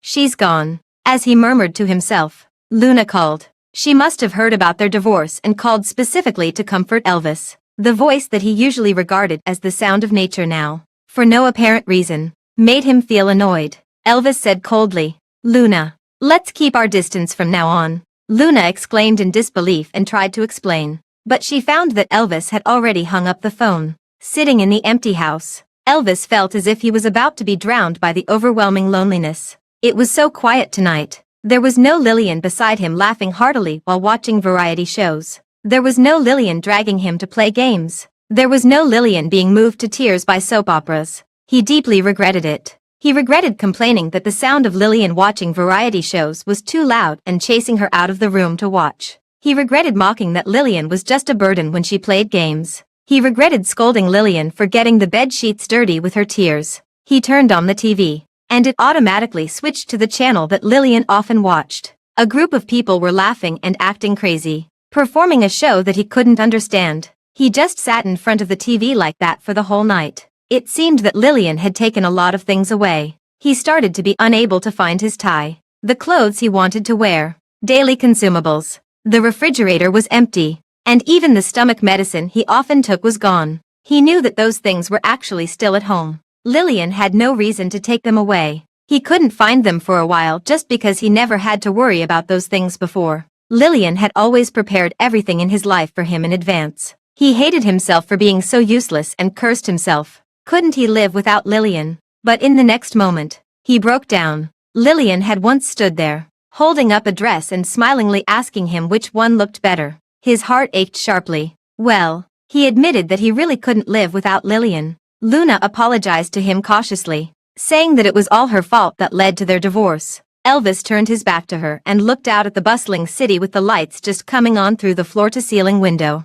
His voice was devoid of any emotion. "It is indeed your fault. Go to the marketing department. Don't stay by my side anymore." The sound of Luna sobbing came from behind him. She mumbled, "Why?" He didn't turn around. His voice was full of unfamiliar coldness and alienation. "You logged into my computer with your Instagram. The night you sent me home. I saw the photos you sent to Lillian from the guest room of my house. Luna, I thought you were innocent and kind. I never thought you would do such a thing. I really misjudged you. Just leave. Don't show up in front of me again. I've already done everything I could for you." When he saw those provocative words that Luna sent to Lillian, the more confidently he had supported Luna in the past, the more regretful he felt now. He couldn't imagine how Lillian felt when she saw those things. He had always complained that she wasn't magnanimous enough. Now that he thought about it, he and Luna had stabbed her in the heart together until it was full of holes. Such repeated hurt. Who could be magnanimous? It was Luna who had destroyed his love. He could never forgive Luna. The secretary hired another special assistant. The girl was young, full of vitality, and liked to smile at people with deep dimples. She was a bit like Lillian when she was 17. He called her over, showed her the photos that Lillian had sent to him before, and asked if she could make the kind of soup that Lillian made. The girl spoke without reservation, pointing at Lillian in the photo who was taking a photo with the soup. She said in a surprised tone, "Boss, is this the boss's wife? She's so pretty." Elvis's expression froze for a moment. He coughed, which was a kind of tacit admission. The girl continued, "I've seen my mom make this soup, but I can't make it. It takes a lot of time and effort. Boss, you're so lucky to have a wife like her. It takes a lot of time and effort." But he didn't even taste it and just poured it into the trash can. Regret filled his heart. He was sorry for her. The girl had never seen the boss in such a vulnerable state. Every nerve ending in her body was reflecting on whether she had said something wrong. She took out her phone and asked for help in the chat group with her girlfriends. "SOS. I seem to have brought up the boss's emotional wounds. What should I do?" Her girlfriend replied in an instant, "Leave it alone. Men are all like that. They don't cherish what they have when they have it, and then they start to miss it when they lose it. This kind of behavior is collectively called being a jerk. Elvis asked a friend to find out Lillian's new address and went to her place with a large bouquet of flowers. The city was only so big, and they had the same group of friends. Lillian sighed helplessly. She knew she couldn't avoid it. But when she opened the door and saw that it was Elvis, her expression turned cold. Lillian, I was wrong. Can we start over? This time, I'll be the one to pursue you. I won't make you shed a single tear again. Lillian pointed at the flowers in his arms. Tulips. Elvis nodded earnestly. Lillian said indifferently, they're out of season, and I'm allergic to them. Last year, you went to the tulip base to take photos with Luna. Your clothes got stained with pollen. After I washed your clothes, I went straight to the hospital. Seeing Elvis speechless, Lillian continued, of course you didn't know. You were supervising the renovation of the new apartment you bought for Luna those days. After saying that, she closed the door. Elvis stared at the flowers in his hand in frustration. Like a young lad, he threw them on the ground and stomped on them a few times. He had never given Lillian a bouquet of flowers. Even the bouquet they had at their wedding was bought by Lillian herself. He felt extremely guilty and wanted to make up for Lillian. He spent an hour carefully selecting flowers in the flower shop and finally chose this bouquet of tulips. Feeling depressed, he could only ask his buddies to go drinking with him. His buddies scolded him for being so useless that he had lost such a good wife like Lillian. Elvis, you don't know how much Lillian has sacrificed for you. Do you remember those limited edition sneakers you wanted a few years ago? They were so popular that you couldn't buy them even if you paid extra. Lillian queued up in person to buy them for you. It was winter, and the winter here is so cold that it can freeze people to death. She queued up for 8 hours before she managed to get a pair for you. We were all so envious, but when you got them, you complained that the color in person wasn't nice and threw them away without even wearing them once. Look at what you've done. And that time, we were all drunk, because you said your stomach hurt. She immediately booked the earliest flight back home even though she was on vacation with my wife abroad. My wife was so angry in Paris, but when she came back, she saw you enduring the stomachache and accompanying Luna to play the claw machine. We all envied you for being with Lillian. She's beautiful and kind. More importantly, she loves you wholeheartedly. There's no couple that doesn't quarrel. Break up with that Luna quickly. Maybe you can get back together with Lillian. Elvis felt an indescribable feeling in his heart. Lillian had sacrificed so much for him, and even his friends could see it more clearly than he could. He forced a bitter smile and took another sip of wine. Guys, give me some advice. How can I win Lillian back? Someone suggested that he should cater to her preferences and buy some gifts that Lillian liked. Just as Elvis praised this as a good idea, he realized that when he searched his mind, he couldn't find anything that Lillian liked. He couldn't tell if Lillian was too easily satisfied or if he had never truly tried to understand her. He took another sip of wine and felt a bit drunk. At this moment, he desperately hoped that when he woke up from his drunkenness, Lillian would still be by his side, chiding him to drink less. Before he knew it, he had come to the community where Lillian lived again. He clearly wanted to go home, but his feet took him here involuntarily. The lights in Lillian's house were on. He just stood there stupidly under the streetlight, looking in the direction of Lillian's house. She must be reluctant to see him drunk, and she must be worried about his stomachache. He had to go up and see her, had to go up and hug Lillian. Everything was fake. He and Lillian weren't divorced, and there was no Luna between them. He and Lillian were going to have a child, and the three of them would live happily together. This was the real thing. Yes, this was the real thing. His eyes gradually became crazy and obsessed. At this moment, a man appeared and blocked his way. Mr. Elvis, are you drunk? When he saw who it was, Elvis felt a sudden surge of anger. He remembered him, the man who claimed to be Lillian's lawyer but also gave flowers to Lillian. Without saying a word, he punched George and roared, "Why the hell are you here?" George sidestepped to avoid the punch, and Elvis fell to the ground in a sorry state. "Of course I'm here to see Lillian, but I'm going back now. It's very late. It's not appropriate for you to be here. Mr. Elvis, please go back." Elvis cursed. "What right do you have to go to Lillian's house? Who the hell are you?" "I'm Lillian's husband. I won't allow you to see her."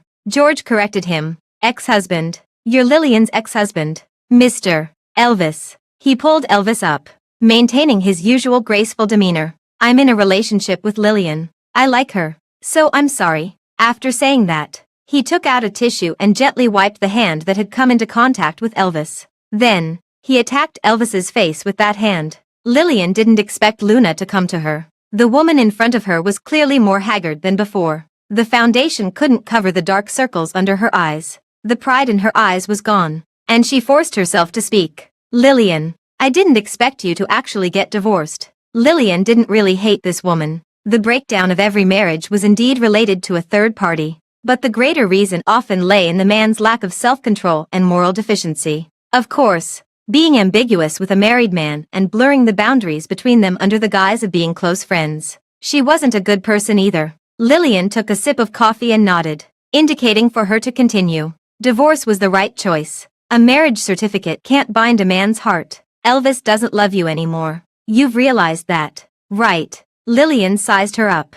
Luna had a perfect smile on her face. Her eyes were provocative, as if she was examining her failure from a superior position, but her slightly trembling hand holding the cup betrayed her inner unease. Lillian understood and told Luna the truth that she didn't want to face in the gentlest tone. Let me guess. Even though we're divorced, you still haven't managed to take my place and stand beside Elvis in a legal and proper way, have you? You. These words mercilessly uncovered Luna's scar. She had thought that after Elvis and Lillian got divorced, he would be eager to be with her. She had even prepared to coyly decline first and then agree. She had been fantasizing about receiving a surprise from Elvis all the time. But all she got was Elvis's anger and a transfer notice. There was a cold glint in Elvis's eyes. He said that she had destroyed his marriage. Luna couldn't understand him. Clearly, he was the one who had first entered her life and become a ray of light in her miserable life. Now, he was the one pushing her away and blaming her for being improper. How could people be so fickle? Even so, she still tried to cover it up.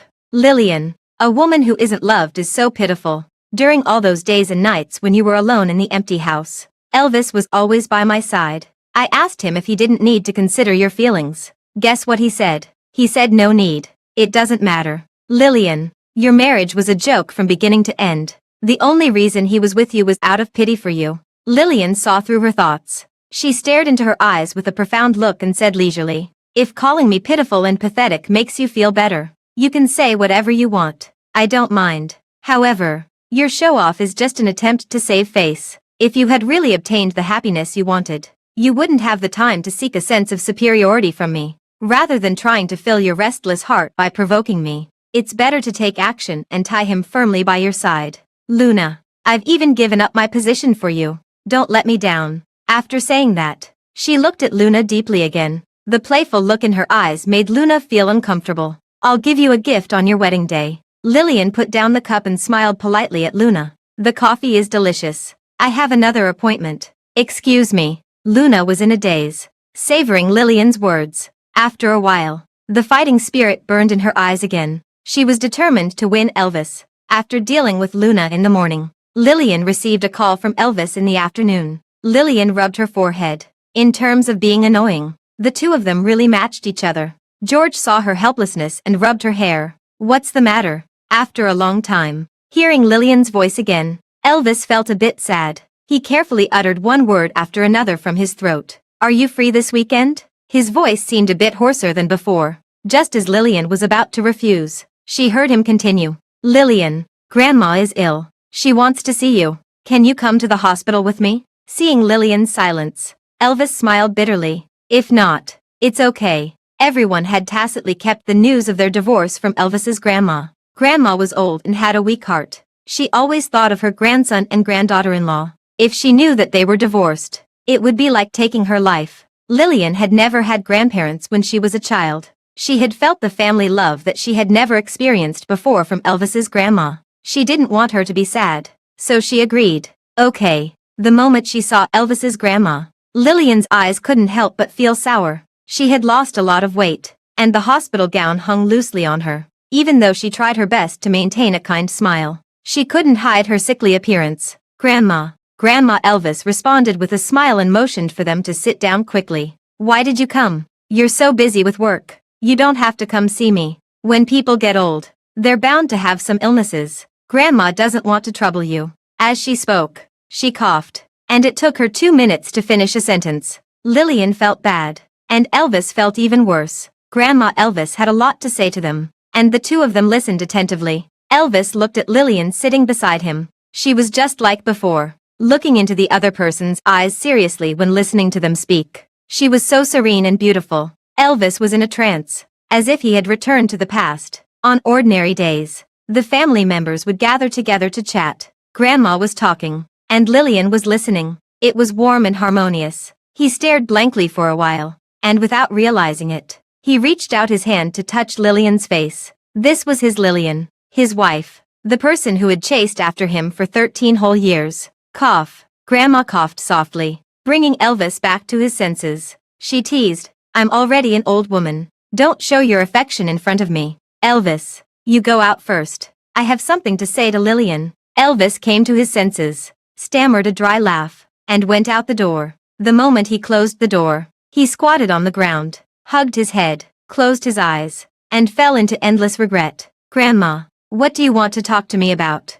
Lillian sat down beside Grandma Elvis. Grandma Elvis took her hand and kept stroking it. The dry and wrinkled palms didn't feel good to the touch, but they made Lillian feel extremely at ease. "Lillian, how are you and Elvis doing recently?" "We're doing fine. We've always been fine." Lillian had rehearsed this countless times, trying to deceive Grandma Elvis and make her feel at ease. Grandma Elvis's expression was still as kind as ever, but a trace of sadness and heartache that was hard to detect flashed in her cloudy eyes. "Lillian, you've suffered." Lillian looked up in surprise. "Lillian, don't think I'm old, but I know better than anyone how good you are to Elvis. You wish you could break your heart into pieces and give it all to Elvis. But that child, he's muddle-headed. He can't see your goodness and always hurts you." Grandma thought that maybe he was too young, and when he grew a few more years older and learned to take on the responsibility of a man, things would be better. But Grandma didn't wait for that, and neither did you. "Grandma is sorry for you. I had already noticed that there were problems in your relationship.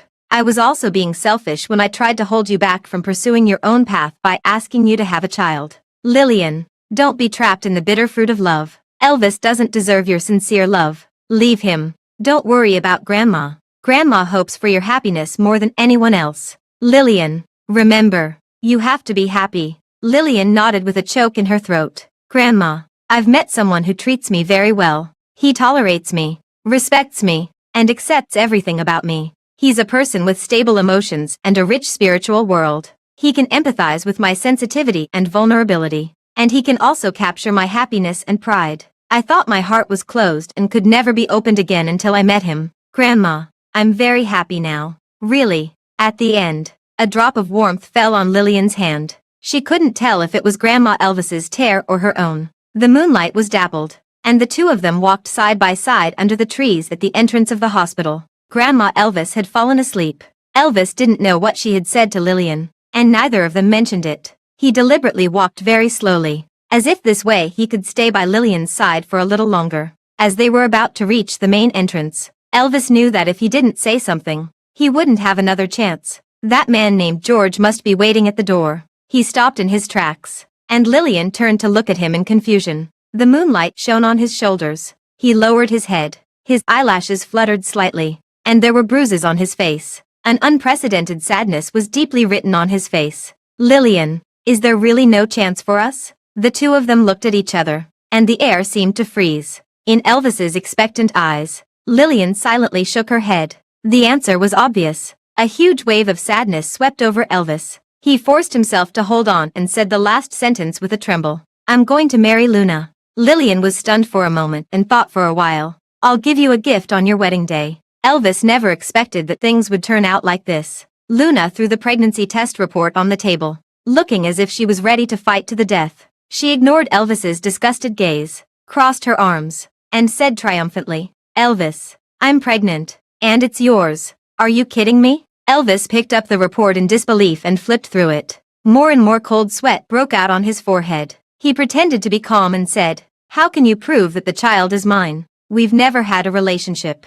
Luna seemed to have expected that Elvis would say this. She smiled, a sinister smile hidden in her expression. "Do you want to take a closer look at the date? Do you remember what happened in the guest room of your house when you were drunk? I thought you were just trying to excuse yourself in front of Lillian by denying what happened that night. I didn't expect you to have such a bad memory. Do you want me to help you remember?" Lillian was upstairs that day, Listening to you pin me down. Listening to me say no. Listening to us. You even said it's so exciting to do this at home at that time. Ha ha ha. Elvis threw the report on the ground and slumped back into the chair in a daze, mumbling, "It's impossible," repeatedly. Could it be that he really did such a thing in the house he shared with Lillian? But he couldn't remember. The memories of that night had evaporated along with the alcohol, and he really couldn't remember anything. What's impossible about it? Luna sneered, openly mocking Elvis's cowardice. Elvis was so angry that his eyes seemed to be on fire. He gritted his teeth and said,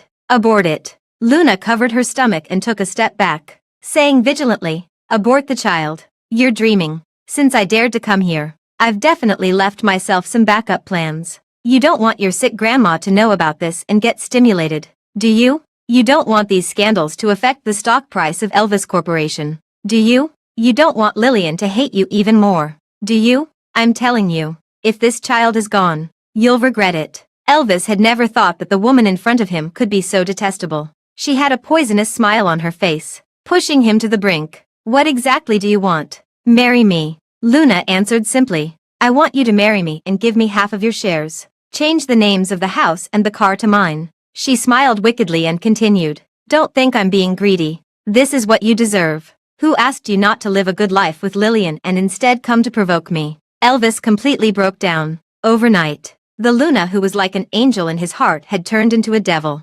manipulating him and forcing him to face his mistakes. He missed Lillian. He really missed Lillian. He wanted to eat the food cooked by Lillian, wear the clothes ironed by Lillian, hold Lillian's soft waist, hear Lillian call him husband sweetly, and listen to Lillian say that she loved him and would love him forever. He covered his face with his hands, and tears streamed down through his fingers. He could no longer suppress his regret and pain, and he burst into tears. No, it couldn't end like this. He had to find Lillian. As long as Lillian still loved him, he could abandon the pregnant Luna, give up all his fame and fortune, give up everything, and run away with Lillian. He didn't believe that he couldn't compare to George. He had to get Lillian's answer. That night, Lillian shook her head silently, but he clearly heard her answer, and the sound of his own heart breaking into pieces. What was it like to marry someone you didn't love? Elvis knew it all too well. Luna became a lazy person, leaving all the preparations to him. The various aspects of preparing for the wedding made him frustrated and crazy.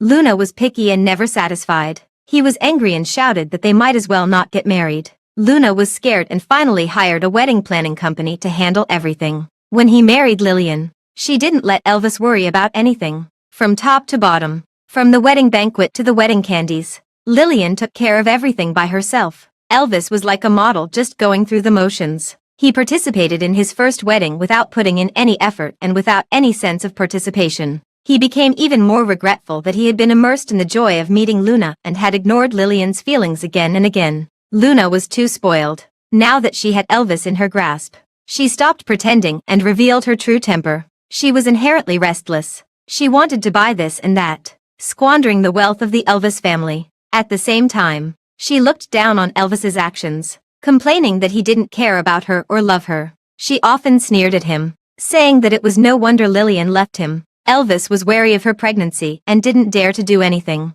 He couldn't swallow his anger, so he had big arguments with Luna, who was pregnant, every 3 days and small arguments every 2 days. The two of them hated each other. The house was in a mess, and their lives were in chaos. Elvis's father found out that Luna was the descendant of the Lee family. He was shocked and asked Elvis what he was thinking. Why didn't he love such a good girl like Lillian and instead marry Luna? Elvis shook his head bitterly. He wanted to tell his father that he was atoning for his father's sins and that's how he ended up in this situation. But he couldn't say it. He couldn't let his elderly father bear the psychological pressure, so he had to bear it himself. "I have my reasons, Dad. Don't worry about it." He was like a walking corpse, dejectedly counting down the days to the day he least wanted to face. That day finally came. The wedding process was more or less the same. The decorations were similar, and the wedding dress was similar. The couple who didn't believe in Christianity received the baptism and blessings of the priest, as if this way they could stay together forever.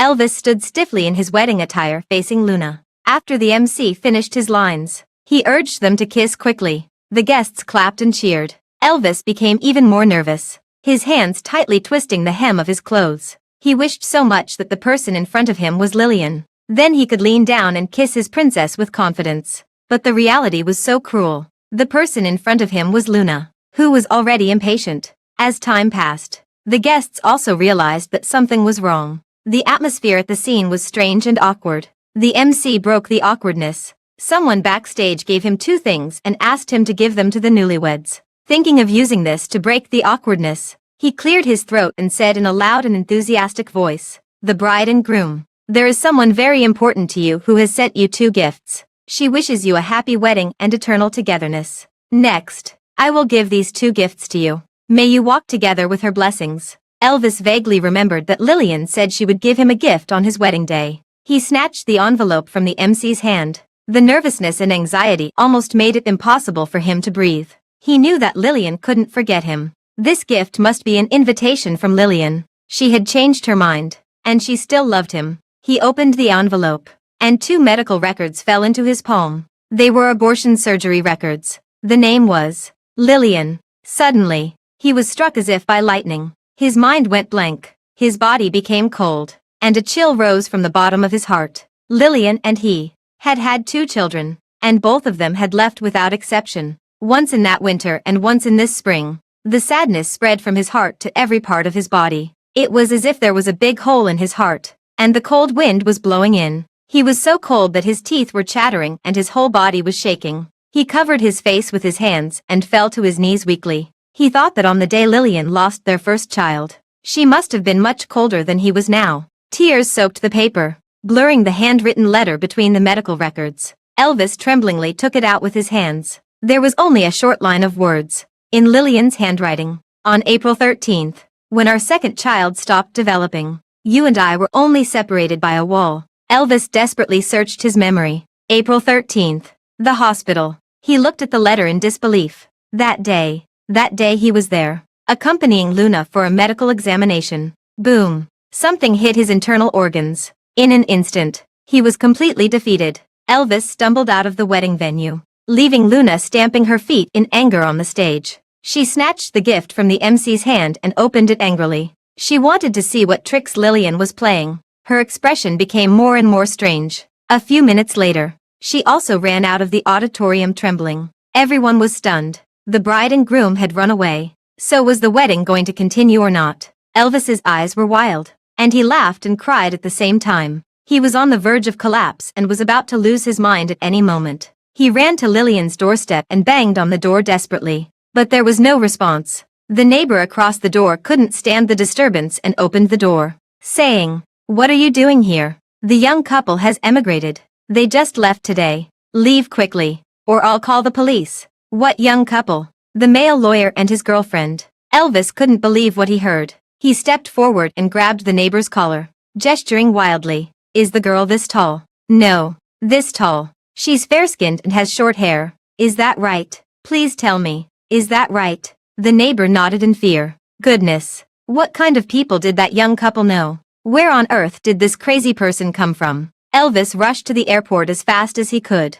The hundreds of flights displayed on the large screen were dazzling. People came and went, walking towards him and then passing by him, curiously looking at the man who was kneeling on the ground with his face in his hands, crying bitterly. The sound of planes taking off came one after another. He knew that he had truly and completely lost Lillian. Whoosh! On the plane, Lillian was awakened by a nightmare and couldn't help but let out a cry. George immediately hugged her and patted her back soothingly. "Did you have a nightmare? It's okay. I'm here." Lillian came to her senses and calmed down. "I just had a dream about Elvis." She swallowed and continued. "I dreamed that he forced me to give the child I gave birth to Luna to raise. He said that he couldn't bear to let Luna experience the pain of childbirth, and he wanted to have a child with her. So I had to endure this suffering." After saying that, she felt it was ridiculous. Leaning in George's arms, she looked at the blue sky and white clouds passing by outside the window, and her mood improved. "Of course I know it was just a dream.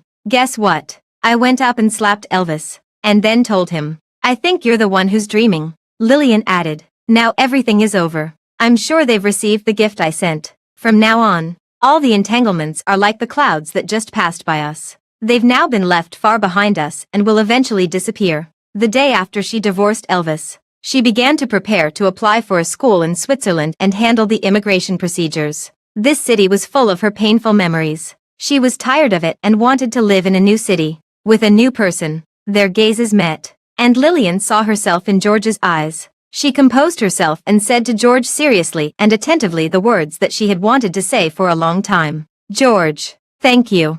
George smiled and replied, "For me, the standard response to thank you is not you're welcome, but, I love you." The international flight was long and tiring. Fortunately, with George's company, the journey wasn't too boring. Switzerland was warm and pleasant. They drove to their new home. George had made preparations a long time ago. The noble and elegant house fulfilled all of Lillian's princess dreams. He covered her eyes and led her to the door of a room. "Lillian, are you ready?" George pushed the door open. The sudden light was a bit dazzling. After she adjusted for a while, she saw a scene that she would never forget in her life. Outside the spacious and bright window, the towering snow-capped mountains stood tall in the distance. The green lakes and grasslands stretched out, and the shepherds and their flocks strolled leisurely, just like the scenery that would only appear in travel magazines. Everything was so unbelievably beautiful. Lillian covered her mouth and ran in surprise, holding the painting tools neatly arranged by the window and loving them so much. She exclaimed joyfully, "Are these all for me?" George nodded. Just as he was about to say something, Lillian suddenly kissed his cheek. The man's face instantly heated up. He introduced it awkwardly, stuttering, and he didn't have the imposing manner that he usually had in the legal world at all. "This is the best place to admire the Alps. I specially turned it into a studio. After you finish class in the future, you can paint here." Lillian tilted her head and stared at him, blinking her eyes, and said in a light voice, "I will paint the spring, summer, autumn, and winter here. Remember to supervise me." George coughed softly. His ears were red all the way to his cheeks, and he was as red as a cooked shrimp. The shrimp nodded. They then came to the gate of the school that Lillian should have applied to when she was 18. Looking at the young faces coming and going, Lillian felt a bit at a loss. She pulled the corner of George's clothes and said dejectedly, "At my age, is it a bit too late to come here to study?" George held her up and said seriously, "It's not too late. All kinds of experiences in life are just that. Experiences. No matter when, as long as you're willing to do it. It's never too late." That's right. It's never too late. Even though she was 29 years old and was now retracing the path she should have taken when she was 18 or 19, Lillian hadn't heard any news about Elvis and Luna for a long time. This star and moon couple had indeed gradually faded out of her life, as she had said. She was busy attending classes, eating, sleeping every day, and traveling with George to every corner of Europe. When she received a call from Grandma Elvis, they were cruising on a lake in Budapest. "Lillian,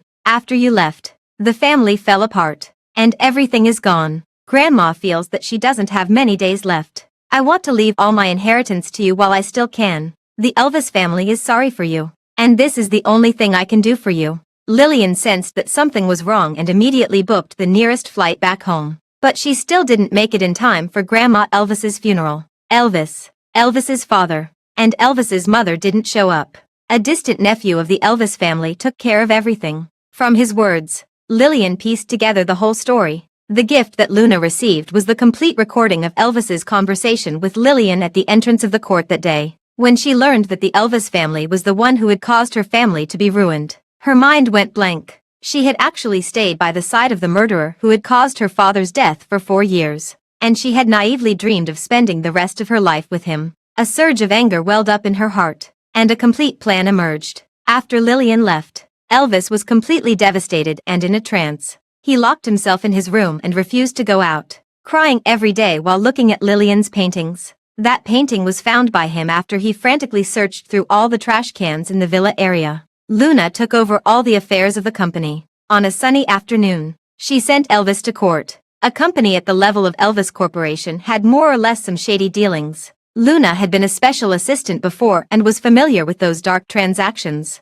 Overnight, Elvis was sentenced to prison, and Elvis Corporation was on the verge of collapse. The day before Elvis started his prison sentence, Luna took him to the old mansion of the Elvis family and also called Elvis's father and mother there. Lillian replied indifferently, "Go wherever you want." From the palm, she had long poured gasoline all over the Elvis mansion. When she was taken away by the police, Luna was still immersed in the joy of successful revenge. The cloth around her waist scattered all over the ground.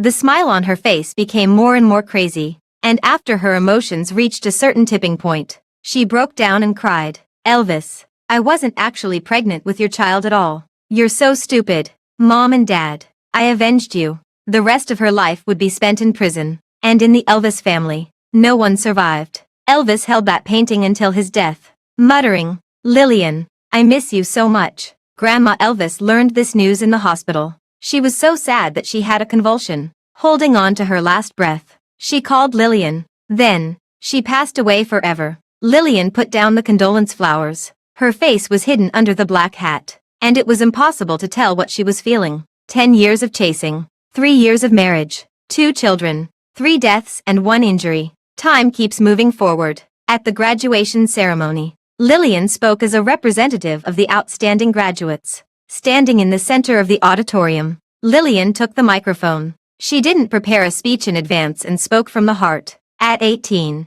I voluntarily gave up the opportunity to come to Switzerland. At that time, I naively thought that love was the most important thing in the world, and I could give up everything for love. But fate gave me a heavy blow. At 29, I packed my bags again and finally came to Switzerland. When I landed, I was nervous and uneasy. I doubted that I was already on the verge of entering my 30s. How could I still study and pursue my dreams? But someone helped me pick up my dream. He told me that all experiences in life are just that. Experiences. No matter when, as long as you're willing to do it. It's never too late. I'm just an ordinary person. The school and teachers will teach the professional knowledge. I only have one sentence to give you. That is, be bold and do everything you want to do. It's not too late. It's never too late at any time. The applause rang out. In the crowd, she and George looked at each other and smiled. From then on, the place where her heart finds peace is her home.